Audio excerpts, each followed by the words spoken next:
जादू टोना जैसी चीजें खतरनाक है, लेकिन जब उनका प्रयोग एक बहू के हाथों होता है तो वो कितनी मजेदार हो जाती है, खुद देखिए। रामगढ़ गांव में सुधा रहती थी।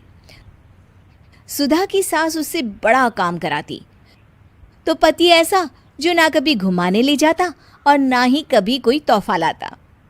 बेचारी इस बात से हमेशा दुखी रहती, लेकिन एक दिन उसकी जिंदगी बदल जाती है।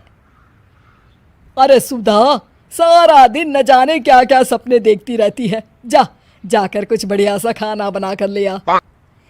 सपना ना देखो तो क्या करूं, मेरे तो कर्म ही फूट गए जो ऐसे घर में शादी हो गई।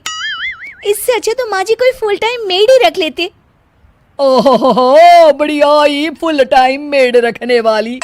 मेरे बेटे के लिए तो विलायत से रिश्ते आ रहे थे।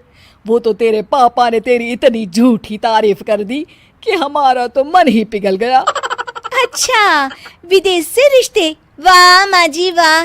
अरे भगवान से तो डरिए, विलायती बहू लाकर क्या गाय का गोबर लिपवाती।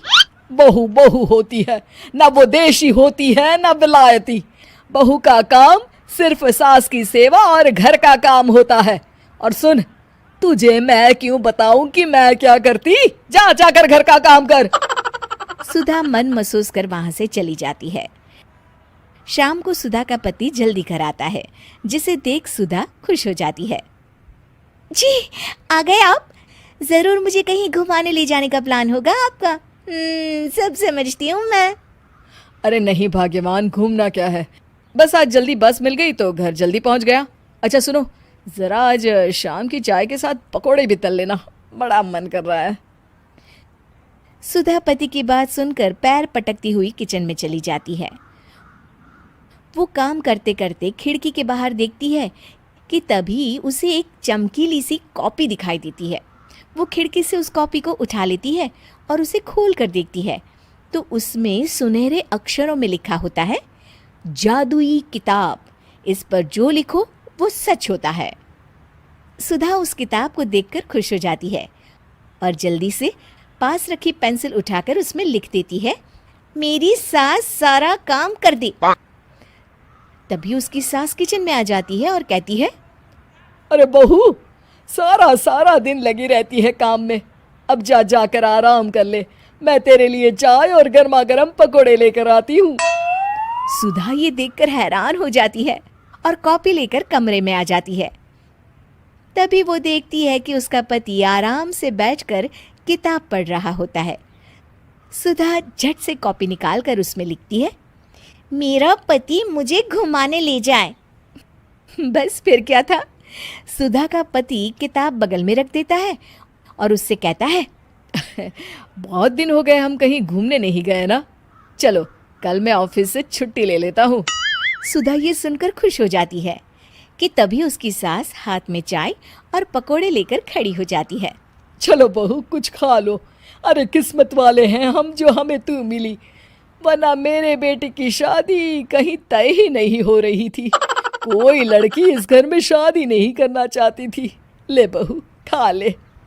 अब तो सुधा की बल्ले बल्ले हो गई थी। सुधा की सास और पति बस उसके इशारों पर घूमते।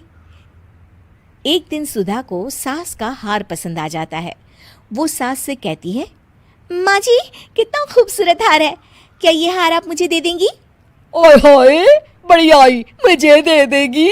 अरे तेरी माँ ने दिया है ना मुझे, जो मैं तुझे दे दूं? मैं अपने एक भी गहने तुझे कभी नहीं दूंगी। तभी सुधा अपने कमरे में जाती है और कॉपी में लिख देती है, सास के सारे गहने मेरे हो जाए। अब क्या था, थोड़ी ही देर में सास एक संदूक लेकर उसके कमरे में आ जाती है। बहू ये ले। ये क्या है माँ जी? बेटा ये मेरे गहने हैं, अब मुझ बुढ़िया पर तो ये अच्छे नहीं लगते। तेरी तो उम्र है पहनने उड़ने की, ये ले गहने तू ही रख ले। तभी सुधा की नजर उस हार पर पड़ती है जो सासू माँ ने पहना है। और माँ जी ये हार जो आपके गले पर है? सास हार उतारते हुए कहती है, हाँ बहू ये भी ले ले। फिर कान के टापस उतारते हुए कहती है, ये ले बेटा, तू ये भी ले ले। फिर एक एक कर वो अपने सारे पहने हुए गहने उतारने लगती है। ये भी ले ले बहू, ये भी ले ले। सुधा तो खुशी के मारे बौखला जाती है।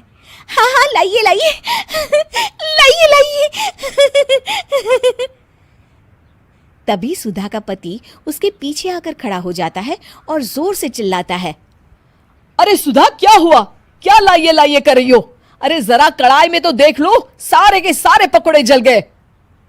तभी सुधा की सास भी उसके सामने आ जाती है। इस लड़की से तो एक काम ठीक से नहीं होता, दिन भर सपने ही देखती रहती है। तभी सुधा को होश आता है।